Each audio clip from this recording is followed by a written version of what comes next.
दोस्तों, आज हमारी कहानी का नाम है बातूनी कछुआ। बहुत समय पहले की बात है। एक गांव के पास सुंदर सरोवर था। वहाँ बहुत सारे जल पक्षी और मछलियाँ भी रहते थे। उसी सरोवर में एक कछुआ भी रहता था। वह कछुआ बातूनी था और वो केवल सोते हुए चुप रहता था। एक बार उस प्रदेश में भीषण सूखा पड़ गया। सभी नदियाँ, झीलें और तालाब सूख गए। उस कारण मछलियाँ मरने लगी और वहाँ के सारे पक्षी अन्य स्थानों के लिए उड़ गए। तालाब के किनारे आखिरी बचे हंस आपस में बातें करने लगे।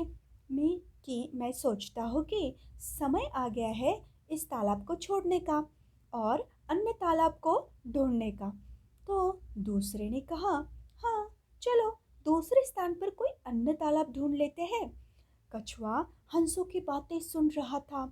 कछुआ बीच में बोला, कृपया मुझे यहाँ छोड़कर मत जाना, मुझे भी अपने साथ ले जाओ, मुझे नहीं मरना। हंसों ने एक दूसरे को देखा।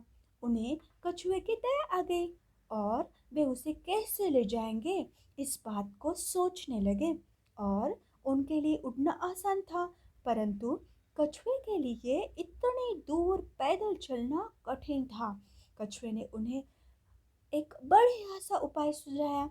वह बोला, तुम क्यों नहीं एक मोटा डंडा उठा लेते? मैं उस डंडे को अपने दांतों से पकड़ लूंगा और तुम अपनी चोंचों से ये आखिरी सिरों को पकड़ लेना। इस प्रकार मैं भी तुम्हारे साथ उड़ सकूंगा। हंसों ने उसके सुझाव को सुना और चेतावनी देते हुए समझाया, हम्म, यह बहुत अच्छा उपाय है, परंतु तुम्हें बहुत सावधानी रखनी होगी। समस्या तुम्हारे बहुत बोलने से है। यदि तुमने कुछ भी बोलने के लिए अपना मुंह खोला तो तुम धरती पर जा गिरोगे धड़म से। इसलिए डंडे पर झूलते समय तुम बिल्कुल बात नहीं करोगे। कछुए ने वचन दिया कि वह पूरे रास्ते बिल्कुल बात नहीं करेगा। हंसों ने डंडे के दोनों सिरों को चोंच से दबा दिया।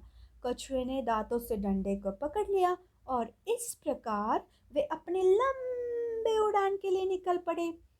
पहाड़, घाटी, गांव, जंगल से होते हुए एक शहर के ऊपर से वे उड़ने लगे।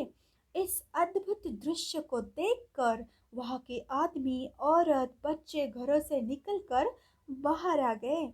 बच्चे शोर मचाने लगे, ताले बजाने लगे और कछुआ ये भूल गया कि वह एक खतरनाक स्थिति में उड़ रहा है। इस स्थिति में उसने बोलने के लिए जैसे ही अपना मुंह खोला, उधर वह धम से जमीन के ऊपर गिर गया और मर गया। शिक्षा, हमें अपने आप पर संयम रखना चाहिए। दोस्तों, ये कहानी आपको कैसे लगी?